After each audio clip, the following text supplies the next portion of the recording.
Current ఉన్న వాళ్ళల్లో మంచి టైమింగ్ ఉన్న వాళ్ళు, అయ్యో బాగుంది ఇక్కడ కామిక్ అయినా ఏదైనా డెలివర్ చేయగలుగుతారు కాన్ఫిడెంట్గా మీరు చెప్పగలిగే పేర్లు ఏమన్నా ఉన్నాయా సార్? ఒక పేరండి, ఇప్పుడున్నటువంటి యంగ్స్టర్స్ అందరిలోకి నాకు నా పర్సనల్గా జూనియర్ ఎన్టీఆర్ అంటే నెంబర్ 1.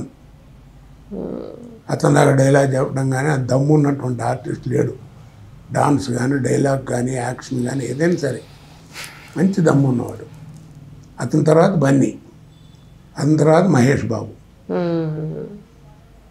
అంతే తప్ప నేను డైరెక్ట్గా చెప్పగలను, ఇది ఎన్నోసార్లు చెప్పేమా, అదేలేండి నా అభిప్రాయం, అది నా అభిప్రాయం అంతే. ఆఫ్ కోర్స్ మిగిలిన వాళ్ళు నేనే ఆర్టిస్ట్ కాదని నేను అంటలేదుగా. ఇప్పుడు మీకు ఇష్టమైన బంధువులు ఎవరంటే అమ్మ అంటాం కదా, ఇవాళ రేపు అమ్మ దగ్గర నువ్వు ఉండకపోవచ్చు. కరెక్టే. ఇప్పుడు అమెరికా వెళ్ళి ఉండేవాళ్ళు ఎంతమంది ఉన్నారు, కాబట్టి అమ్మ తాను అమ్మదే. నటీమణుల గురించి మాట్లాడుకుంటే కూడా సార్, ఒక సావిత్రి గారు, తర్వాత సౌందర్య గారు, అంటే అలా ఆ పేర్లలో ఉండిపోయాయి. తర్వాత సావిత్రి గారితో యాక్చువల్లీ కానండి, అదే అదే ఆవిడ ఒక డిక్షనరీ. సౌందర్యతో చేశాను. ఒక్క ముక్కలో చెప్పాలంటే చాలా సిన్సియర్ ఆర్టిస్ట్ అండి. బా, నాకు చాలా ఇష్టం అమ్మాయి అంటే. నేనంటే కూడా చాలా గౌరవం అమ్మాయి. పెద్దవాళ్ళన్నా చిన్నవాళ్ళన్నా గౌరవం. తన పోజు లేకుండా ఉంటాం, హోటళ్ళు గేటళ్ళు తిరగడాలు అలాంటివి లేవు. తను తన తల్లి తండ్రి ఆ ప్రశాంత్ కుటీర్లోనే ఉండేవారు.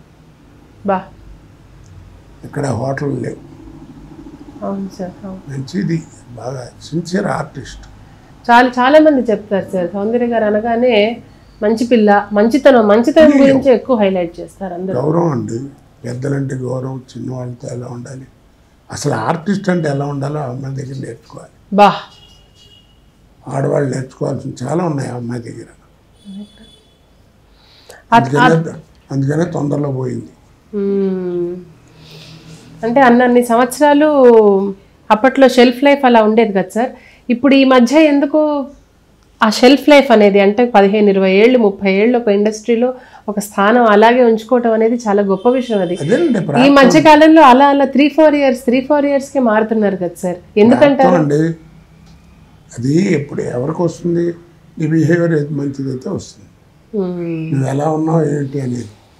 రాకన్ మానవ హాని వృద్ధులు మహారణ్యంలో దాగినాను.